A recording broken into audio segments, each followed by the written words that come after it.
Hi guys, welcome back to my channel. வீடியோக்குள்ள போகிறதுக்கு முன்னாடி காணொலி பார்க்கக்கூடிய உங்ககிட்ட கேட்கக்கூடிய ஒரு அன்பான கோரிக்கை, சப்ஸ்கிரைப் பண்ணி சப்போர்ட் பண்ணுங்கள். வீடியோ பிடிச்சிருந்த ஒரு லைக் பண்ணுங்கள். கருத்துக்கள் எதுவாக இருந்தாலும் கமெண்ட் பாக்ஸில் தெரியப்படுத்துங்க. இன்றைக்கி நம்ம தமிழக வெற்றி கழகத்தோட நடவடிக்கைகள் சில செய்திகள் நமக்கு கிடச்சிருக்கு, அப்டேட் ஓகேங்களா. அதை பற்றி நம்ம இந்த வீடியோவில் முழுமையாக பார்க்க போகிறோம். முதல் பார்க்கக்கூடிய விஷயம் என்னென்னு பார்த்தீங்கன்னா, திருவண்ணாமலையில் ஏற்பட்ட போக்குவரத்து நெரிசல். கிட்டத்தட்ட தமிழக வெற்றி கழகம் சார்ந்த 50க்கும் மேற்பட்ட நபர்கள் கைது நடவடிக்கை எடுத்திருக்காங்க. போக்குவரத்து நெரிசலாகவும் சரி, பொதுமக்களுக்கு பாதிப்புகள் உண்டாகக்கூடிய நடவடிக்கையில் ஈடுபட்டதை அவங்களை கைது பண்ணியிருக்காங்க. யாருன்னு பார்த்தீங்கன்னா, அந்த மாவட்ட அந்த வேட்பாளரை நீக்கக்கூடிய உதயகுமார் அவர்கள் என்ன நடந்திருக்குன்னு பார்த்தீங்கன்னா, பிறந்தநாள் கொண்டாடி இருக்காங்க. பிறந்தநாள் கொண்டாடுறது மட்டும் இல்லாமல் பொதுமக்கள் பொதுவெளியில் பார்த்தீங்கன்னா அதை கொண்டாடினது மட்டும் இல்லாமல் மிகப்பெரிய க்ரெயின் மூலமாக ஒரு பெரிய மாலை போடுற மாதிரி மக்கள் பயன்படுத்தக்கூடிய பொது சாலையில் அதை நிகழ்ச்சி நடத்தியிருக்காங்க. இது மாபெரும் அளவில் ஒரு எதிர்ப்பை உருவாக்கியிருக்கு. அது மட்டும் இல்லாமல் இதுக்கு கட்சி தலைமை, அதாவது பொதுச் செயலாளர் அவர்கள் புஷியானந்த் அவர்கள் நடவடிக்கை எடுத்திருக்காரு. அவர் அஃபிஷியலாகவும் சரி, அவர் அறிக்கை வெளியிட்டிருக்காரு. மக்களுக்கு பாதிப்பு தரக்கூடிய, மக்களுக்கு பிரச்சனை தரக்கூடிய எந்த தனிநபர் சரி, கட்சி நிகழ்ச்சிகள் எதுவுமே நடத்தக்கூடாது. அப்படி நடத்துனீங்கன்னா கண்டிப்பாக கடும் நடவடிக்கை எடுக்கப்படும் அப்படின்னு சொல்லி அவரே ஒரு அறிக்கை வெளியிட்டிருந்தார். இது ஒரு வரவேற்க வேண்டிய விஷயம் தான். அந்த மாதிரி தான் நடவடிக்கைகள் எடுக்கணும். ஏன்னா இது டிவிகே கட்சிக்கு பார்த்திங்கன்னா மிகப்பெரிய ஒரு பின்னடைவு தான் நான் சொல்லுவேன். ஏன்னா ஏற்கனவே அந்த இடம் பார்த்திங்கன்னா ரொம்ப நெரிசலுக்கு உட்பட்ட இடம். முக்கியமாக கோயிலுக்கு வரக்கூடிய பக்தர்கள் எல்லாமே பார்த்திங்கன்னா அதிகமாக நெரிசல் இருக்கக்கூடிய அந்த இடம், அந்த மெயின் ரோட்டில் பார்த்திங்கன்னா இந்த விஷயத்தை பண்ணியிருக்காங்க, இந்த நிகழ்ச்சியை நடத்தியிருக்காங்க. மிக வால் எடுத்து காட்டுற மாதிரியும், கேக்கு மாலை மிகப்பெரிய மாலை க்ரெயின் மூலமாக கொண்டு போடுற மாதிரியும், அது மட்டும் இல்லாமல் அங்கே உள்ள கட்சியில் உள்ள உறுப்பினர்கள் எல்லாருமே அங்குள்ள பொதுமக்களுக்கு இடையூறுகளாக சில விஷயங்கள் பண்ணதாக தகவல் கிடைச்சிருக்கு. அது சார்ந்து தான் காவல்துறை, திருவண்ணாமலை காவல்துறை ஒரு 50க்கும் மேற்பட்ட நபர்கள் மேலே கைது நடவடிக்கை எடுத்திருக்காங்க. இப்போ இது நடந்த நிகழ்வு உடனே தலைமையிலேருந்து அறிக்கை வெளியிட்டிருக்காங்க. இரண்டாவது விஷயம் என்னென்னு பார்த்தீங்கன்னா, பிடி செல்வகுமார் அவர் யாருன்னு உங்களுக்கு தெரியும். விஜய் அவர்கள்ட்ட பார்த்தீங்கன்னா முன்னாள் மேலாளராக இருந்தவர், மேனேஜராக பணிபுரிந்தவர் தான் பிடி செல்வகுமார். இப்போ அவர் விஜய் அவர்கள்ட்ட விலகி திமுக கட்சியில் இணைச்சிருக்காரு. கன்னியாகுமரி தொகுதியில் போட்டி போடுறதா ஒரு தகவல் இருக்குது. அவர் விஜயை எதிர்த்து காட்டமான பதில்கள் கொடுத்துருக்காரு. ஒரு பத்திரிகை சந்திப்பில் பேசின விஷயங்கள் என்னென்னு பார்த்தீங்கன்னா, விஜய் அவர்கள் கண்டிப்பாக ஜெயிக்க போகிறது கிடையாது. அவர் தோத்தார்னா கண்டிப்பாக வெளிநாட்டு போயிடுவார். அவரை பற்றி எனக்கு எல்லாமே தெரியும். அவரால் நஷ்டப்பட்ட நிறைய ரசிகர்கள் இருக்காங்க, ஏழை ரசிகர்கள் நிறையா இருக்காங்க. தன்னோட சொந்த பணத்தை செலவு பண்ணி சொந்த பணத்தில் கட்ட விட்டு ஃப்ளெக்ஸ் எல்லாமே வச்ச ரசிகர்களுக்கு திருப்பி எதுவுமே பண்ணலை. இவர் சைடு எந்த செலவுமே பண்ணலை. முழுக்க ரசிகர்கள் தான் பண்ணியிருக்காங்க. சரி, அப்படி பண்ண ரசிகர்களுக்கு இவர் சைடு இருந்து எந்த விதமான வருமான வளர்ச்சிக்கு உதவவே கிடையாது. ஸோ இது எல்லாத்தையும் நான் கண்டிப்பாக பிரச்சாரத்தில் நான் பேச தான் போகிறேன் அப்படின்னு சொல்லி அவர் கடுமையாக ஒரு எதிர்ப்பு கொடுத்துருக்காரு பிடி செல்வகுமார் அவர்கள். அவர் பார்த்திங்கன்னா போக்கிரி, புலி இந்த மாதிரி படங்களில் அவரோட சேர்ந்து பணியாற்றியவர். அவர் கூட மேலாளராக இருந்த நபர் தான் இவர் சொன்ன விஷயங்கள் தான் இது. அடுத்து பார்த்திங்கன்னா குருமூர்த்தி அவர்கள் சொல்லியிருக்காங்க. என்ன சொல்லியிருக்காங்கன்னா, விஜய் அவர்களுக்கு பார்த்தீங்கன்னா ஒரு கூட்டம் இருக்குது, ஒரு ஓட்டு சதவீதம் இருக்குது, அது உண்மை தான். ஆனால் அவர் கூட்டணிங்கிற ஒரு வாய்ப்பை இழந்துட்டார்.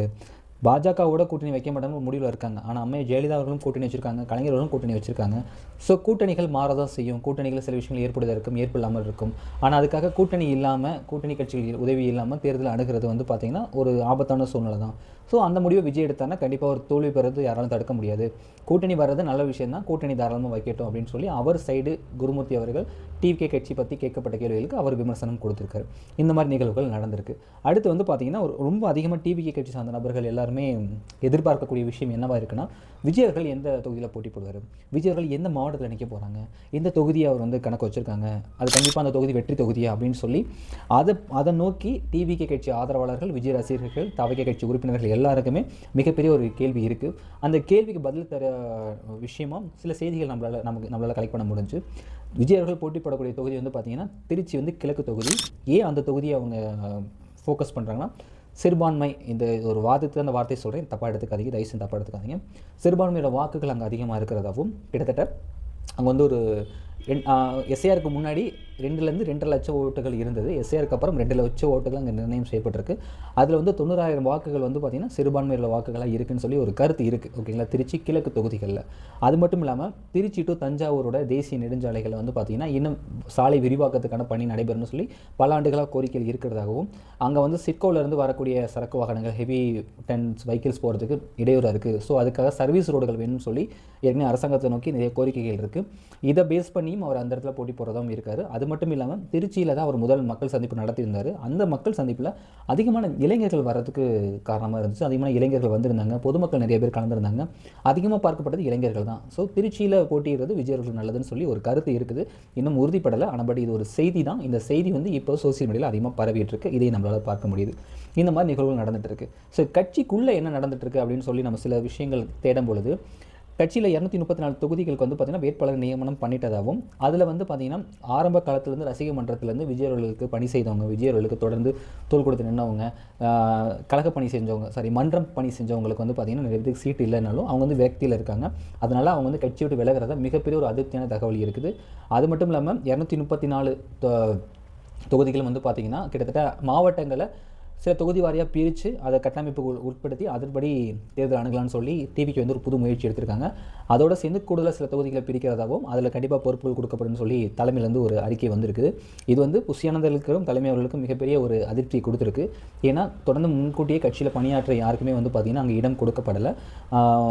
இப்போ வந்து அவங்களுக்கு இடம் கொடுத்துருக்காங்க. முன்கூட்டி அதில் கட்சியில் பணி செஞ்சவங்க, முன்கூட்டி தொண்டு செஞ்சவங்க, ரசிகர் மன்றத்தில் இருந்தவங்க, பாலாபிஷேகம் பண்ணவங்க, போஸ்ட் ஓட்டவங்க யாருக்குமே வந்து பார்த்திங்கன்னா இங்கே வந்து சீட்டு கொடுக்கப்படலை அப்படின்னு சொல்லி சில பேத்துக்கு வந்து பார்த்திங்கன்னா மன உடைச்சல் இருக்கிறதாவும் அவங்க வந்து சில கட்சியில் வெளியேறதா தகவல் இருக்குது. ஓகேங்களா? இந்த மாதிரி நிகழ்வுகள் டிவிகே கட்சி வந்து நடந்துகிட்டு இருக்குங்க. ஸோ இதுதான் இப்போ சமீபத்தில் வரக்கூடிய செய்திகள். அது மட்டும் இல்லாமல் ஜனநாயகத்துக்கான அந்த சென்சாருக்கான அந்த நிகழ்வும் நடந்துகிட்டு இருக்குது. ஸோ இந்த மாதிரி நிகழ்ச்சிகள் எல்லாமே நடந்துகிட்டு இருக்குது. நேற்று வந்து பார்த்திங்கன்னா சென்னையில் வந்து பார்த்திங்கன்னா அங்கே நடத்தப்பட்ட மக்களோட பணியாளர்கள் மக்கள் நலத்திட்ட பணியாளர்கள் மன்னிக்கவும் பெண்கள் எல்லாருமே போராட்டம் பண்ணியிருந்தாங்க. நேற்று கூட அதை பற்றி நம்ம ஒரு காணொலி வெளியிட்டிருந்தோம். மக்கள் நலத்திட்ட பணியாளர்கள் போராட்டத்துக்கு சீமான் அவர்கள் போயிருந்தாங்க. பிற கட்சிகள் யாருமே போகலை. வள்ளுவர் கூட்டத்தில் நடக்கப்பட்ட போராட்டம் சீமான் அவர்களும் கைது செய்யணும்னு சொல்லி அந்த வாதங்கள் ஏற்பட்டுச்சு. அதை நம்ம பார்த்துருந்தோம். இந்த இடத்துல இன்னொரு விதமான கேள்விகள் எழ ஆரம்பிச்சிருக்கு. என்னென்னு பார்த்தீங்கன்னா விஜய் அவர்கள் சென்னையில் தான் இருந்தார், பனையூரில் தான் இருந்தார், ஏன் அவர் அந்த பிரச்சனைக்கு போகலை, ஏன் அந்த மக்கள்கிட்ட போய் நிற்கலை அப்படின்னு சொல்லி கேள்விகள் எழ ஆரம்பிச்சிருது. அது மட்டும் இல்லாமல் அதை தொடர்ந்து திருவண்ணாமலையில் அன்றைய தினம் நடந்த திருவண்ணாமலை நைட்டில் நடந்த அந்த பிறந்தநாள் கொண்டாட்டம் வந்து பார்த்திங்கன்னா மிகப்பெரிய அளவில் ஒரு எதிர்ப்பை கொடுத்துருக்குது. ஓகேங்களா? இதை நம்ம ஏற்றுக்கிட்டு தான் ஆகணும்.